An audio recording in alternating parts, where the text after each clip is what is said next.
Hi, Tatyana. Hi, Sabine. Happy Friday. I hope you've had a good week. I have. And yourself? Yeah, it's been a busy one. Lots of things going on. Some days, I don't know if you have this too, it's just you wake up and you think, whoa, my list is way too long. So I Well, can imagine yours is too. yeah, but this week was a short one because we had That's Easter. true. So That I'm is actually true. quite happy that it's already Friday and, Yeah. it's almost over. Yeah. Well, thank you for taking some time on this Friday to talk to me. I have to say thank you also for being part of this book because this mini series podcast that we're doing is focused on the people that I interviewed for my book Beyond the Ladder, which is so close. I'm waiting on the book cover. That's it. Oh my gosh, I can't believe it that's the final stage and the printer has everything else and it's almost ready to go and my house is going to be full of books soon. Amazing. I cannot wait to get my copy. I mean, you know that I admire your effort and obviously, I'm looking forward. So, Yeah.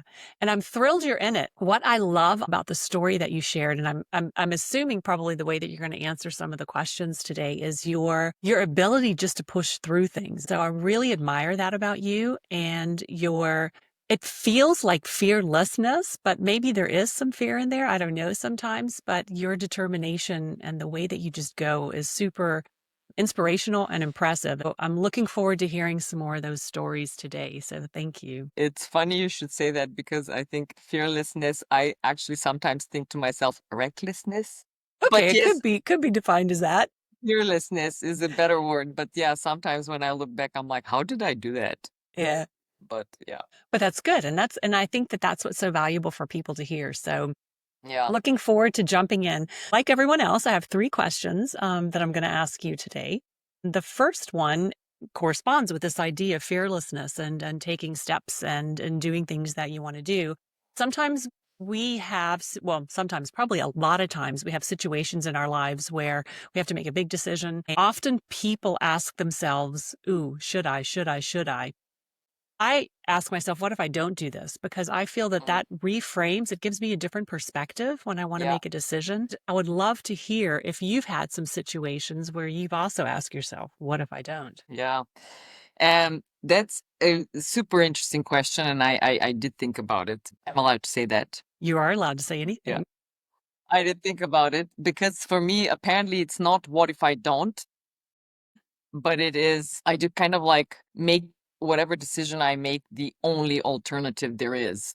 And I somehow Okay. convince myself that there is nothing else. So and I only thought about this because you asked me to think about it. And I just reviewed a couple of examples from my life or, inflection points where I've done that. It was basically always there's no alternative. Like, for example, because I grew up in Bulgaria and I finished high school Hmm. there, and then I went to the US to study. And the whole process was a big application, as you know, and it took basically all of my senior year and even before that. And I sort of framed my brain in this is the only thing, there's nothing else. The alternative would have been to stay in Bulgaria and go to university there. And I basically convinced myself that it's not an alternative. So, Okay. had I not been accepted to a US college, I would have basically failed the entrance exams in Bulgaria because you have to do Hmm. entrance exams to study whatever. So, I kind of focused on get the whole process of the application for the US. And I only did that as if the other thing didn't exist. So, And that yeah, forces you then to yeah, be yeah. successful. So do Well, you have a yeah. plan B also? So you don't have plan Bs? This is the thing. I mean, I guess the plan B, I guess what is important is that I tell myself if it doesn't work out, it's not gonna be the end of the world, Right. but I don't think about it. And actually, I have another example because you're asking me about plan B. When I finished my MBA, or as I was finishing it, I graduated in 2008, which was just before the financial crisis Hmm. went really bad. And I had not ever thought about going into consulting. I only applied to consulting roles that people invited me to apply to. I never sent out any CVs proactively. But in the end, out of the two job offers that I had, I chose the consulting one. And it was, again, at that point, I had a choice to go to Austria for work or to go to Germany, with this consulting job, and the Austrian one was in finance, and the other one was in Germany, the consulting offer. And I thought to myself, if I go to Austria, I'm going to be alone. I'm not going to know anyone. Whereas in Germany, I know it's family more or less because I've been living there for a very long Right. time. So again, I made it seem like Austria is not an option because I don't have family there.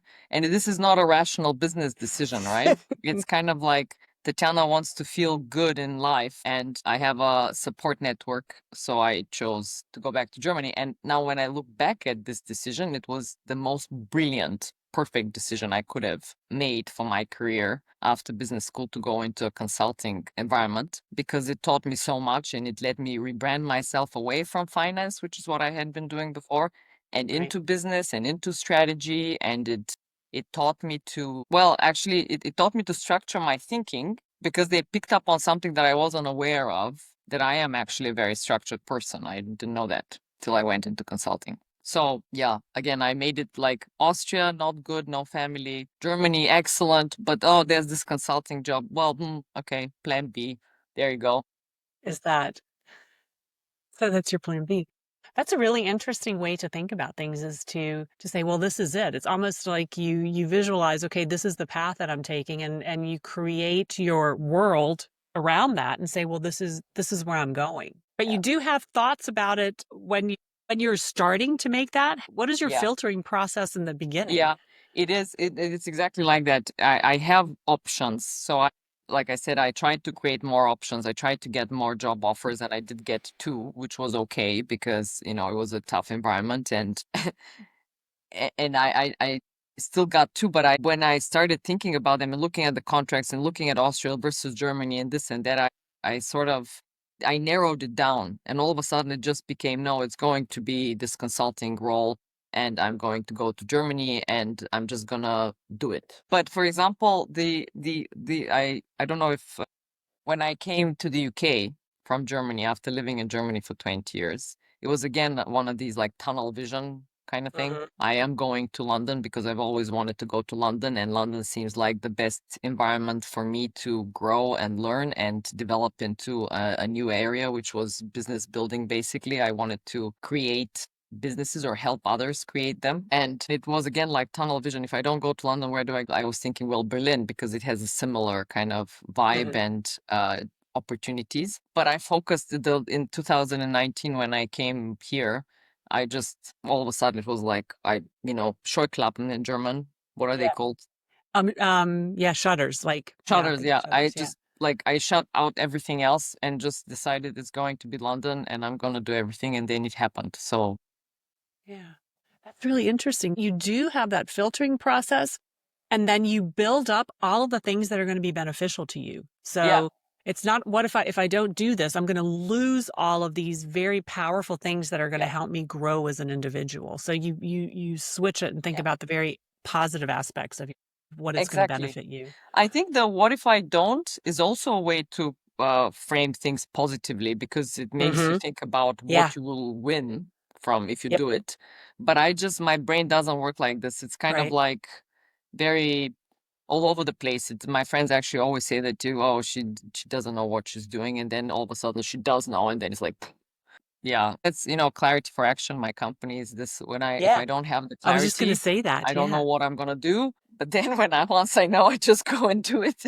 And I think it's this period of convincing myself that there is nothing else to do. This is the thing, and then it And just then go. works. Yeah, Yeah, I love that because then you're committed. I'm gonna do this. And I loved what you said at the beginning as well. You're like, and what do you have to lose? Most of the time there are always alternatives. And sometimes you just need to also be in that situation. And yeah, if it doesn't work out for some reason, then other opportunities will arise and then you can go in those directions. But if you spend too much time thinking, oh, I need to have all of these paths thought out, you're never going to make a decision. So you have a very clear way to do that, which I think is really yeah. strong. It distracts your energy. You know how they say that where the what is it? Where the mind goes, the energy flows, or something like Right. this. Yeah. And So you it's put really all like of your this. energy forward. Yeah, Yeah. I yeah, love that.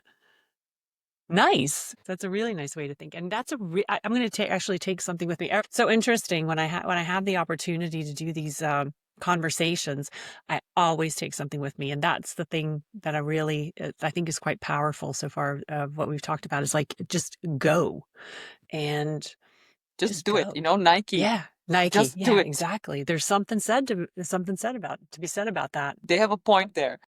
They do. Yeah. Well, on this path of yours, which has been a very exciting one, and I think it's really interesting to hear that you started in finance and then you challenged yourself and you moved into consulting. I know you've been at pharma as well, so I know a bit about your path. But I can imagine that you've also had a lot of individuals that have been in your path and that have supported you and have, thinking about this concept of ripples that have had a very positive ripple on you. And if you had to list one or two of those people now, although there are a lot, I'm sure, There are a lot. Yeah. what Yeah, yeah. what would you say to them right now? And how would you thank Oh them? God. They are basically, first of all, I want to tell you who they are because it's always when I think back and I'm filled with gratitude, it's always these people that I think of. And it's always the people who hired me in my jobs, like all of them. And I mean, Mm-hmm. obviously now I work for myself, so I wasn't hired. I hired myself, but Congratulations. but my Good hire. but before that, it was always the people who hired me, and I know the name, and I still keep in touch with the people who hired me for the most part, at least. And they invested in me. They took me because they saw something in me, and it wasn't back in the early days when I just came out of college. I didn't know anything about banking, but they hired me in banking, right? And they saw that I have character and that I have desire to grow, that I have stamina, and whatever they saw. I'm saying these things now because I assume that that's what they saw. But it was almost always not necessarily the experience that I had. It was always something that they saw in me. So I want to thank them for seeing me, whatever they saw, and for investing in me because they have, I mean, these are all my bosses basically that I have worked for. Most of them have been men, and there's one woman who was my boss at Merck in Germany, and she was amazing, and she's one of the, can I say their You names? can So, say, I think that, and that's what I really hope is that you're okay. comfortable saying the names because I feel Yeah, that's so important to yeah. share this with Yeah, yeah, people. no, I would love to do that. So so the woman that I was just talking about is Doina UNESCO, who is the general manager of the UK subsidiary of Merck at the moment. But she was my boss at Merck, second to last boss at Merck, and she's a super inspiring pharma leader, and she's a woman leader, and just get inspired by her energy. And she was one of the people who basically gave me freedom to do what I wanted to do and has supported me all the way. But she came towards the end of my, I'd say, employment career. In the very beginning, there was Salomon Smith Barney in New York, and I don't actually know who hired me because it was a big recruiting process. But again, they hired me out of college, and I didn't know anything really, and they trained me in investment banking, and it was amazing.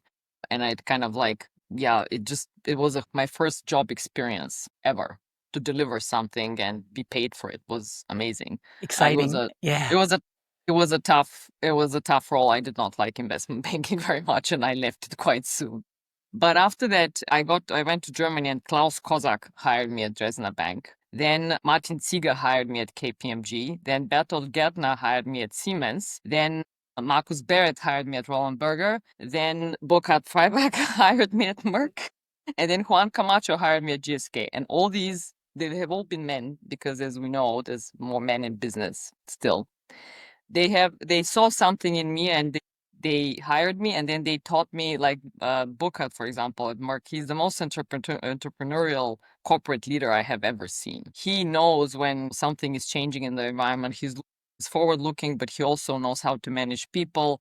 And I had the chance to learn this from him and watch him do it. And I can speak about everyone. Markus Barrett, for example, at Roland Berger, he gave me a coach when I was promoted to Mm. a manager within the consulting firm. He said, okay, now you get a coach because there are things that you can improve. And I'm so grateful for this because it was a way for me to grow and learn and build on something that I had, but wasn't quite able to utilize Mhm. fully.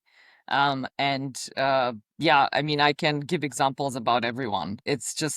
I just want to say thank you for investing in me, really, to all of Yeah. them. To all of And them. there have been a few, David St. Dennis, for example, who hired me within Merck. from the life sciences division to the pharma division. And unknowingly, he set me off on my transition into digital at some point because I moved from commercial operations into digital health while I was working for him. So they've all given me opportunities and created lots of ripples for me Yeah, to explore amazing. and to Yeah. show myself and to kind of fail or learn, all of Or these things. both Yeah, both, at exactly. the same Yeah, time. yeah, yeah. It's not been just Yeah. successes, obviously. It's not like Yeah, I sure. sailed through and everything was always good. No, definitely not. That's what an amazing slew. Like you have this whole army of people that have been there and supported you. And of course we try to think of everyone in these times. And I think it's so important. And I believe also for them. So we'll make sure we get all their names right and we'll make sure we include that also Yeah. in the transcript. Because I think it's so important to share that with them because I think it encourages people to keep doing that Mm. because they see you are like a product as an individual. You are the outcome of them potentially maybe taking a Yes, risk or absolutely. giving you an opportunity when maybe others hadn't. And look where you have evolved since then. You're running your own company now, helping other organizations also giving back because I know that you also mentor also for entrepreneurs in the HBA. Those people have had such an impact on you to also give back. Absolutely. No, I absolutely. I'm a little copycat, as I think we all are in life, more We or all less. So, are. but when you find a good role model, and this is what these Yeah, bosses, the managers of mine have been, I basically looked up to them and learned something from them by copying. And fantastic. so I'm a Well, blend copy of, away. Those are good yeah, things to copy. And you're right, we all do it. And hopefully because they do, those little pieces stay with us. And if you've had the opportunity to work with so many influential and positive people, that just helps round you as an individual even more because you can take absolutely. all the pieces with you. Yeah. Incredible. What a nice story. All these incredible people. And it's also interesting to hear if I think about the title of the book, Beyond the Ladder, and I Mm. talk about career paths that aren't a ladder, yours Yeah. has definitely been as Mine a is not. prime example of no ladder. Yeah. Mine is No, doop, like, doop, doop. yeah, learning. Mine has been about learning and experiencing new things. So it's not been a Mhm. ladder. It's Yeah, more of a lateral flow. Go flow. where it feels right to go Yeah, and where the most curiosity is and the biggest chance to learn, I guess.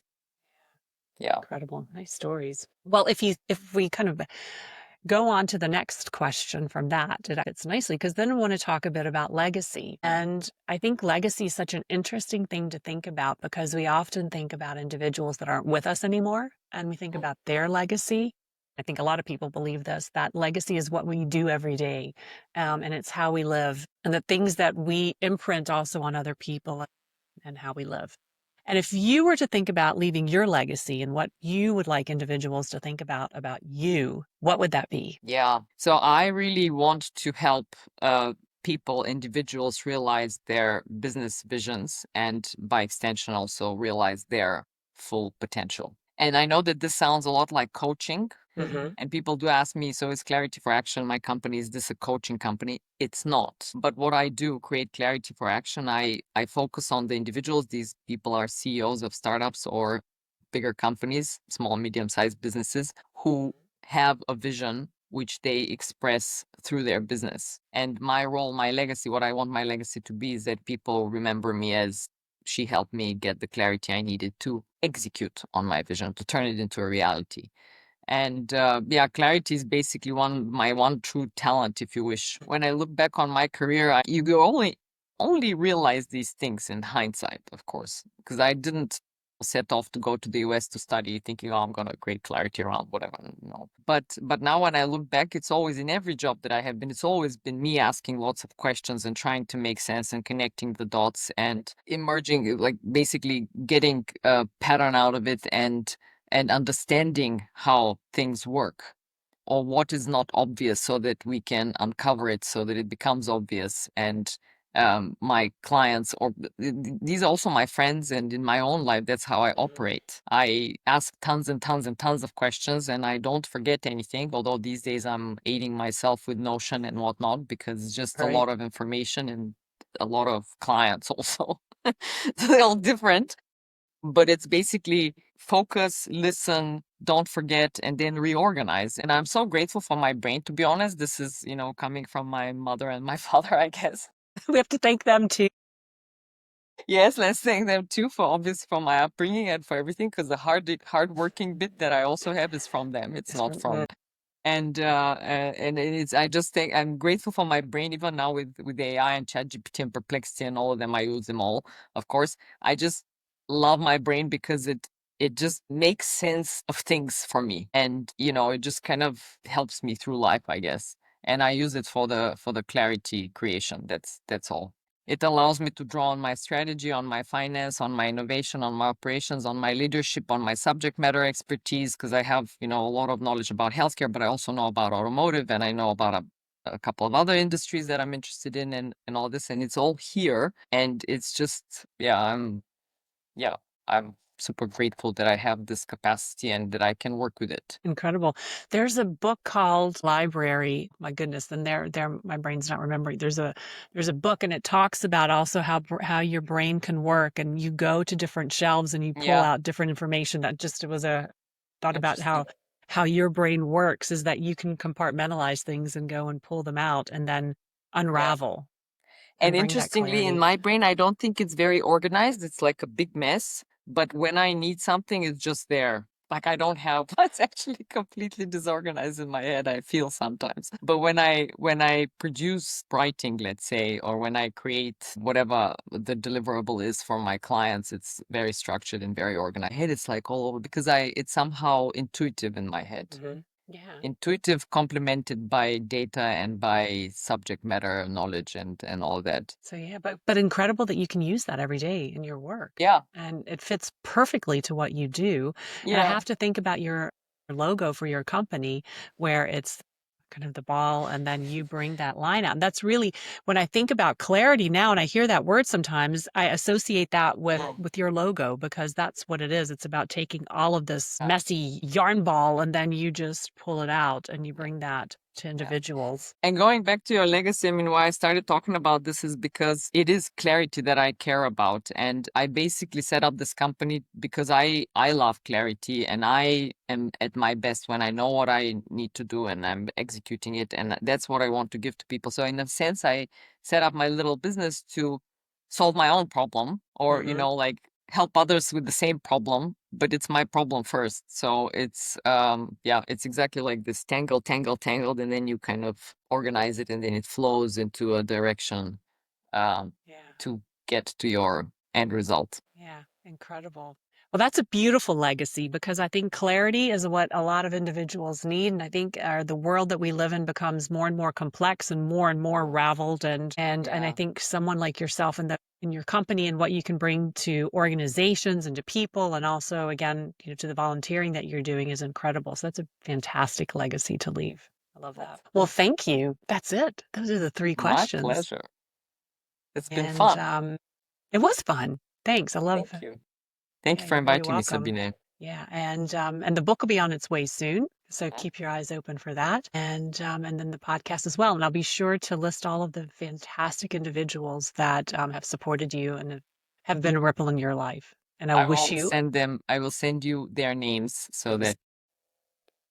That's what I was going to ask. Definitely need the proper spellings of names. Have a fantastic weekend. I hope you're going to have gorgeous Thank weather you. and some fun. You too.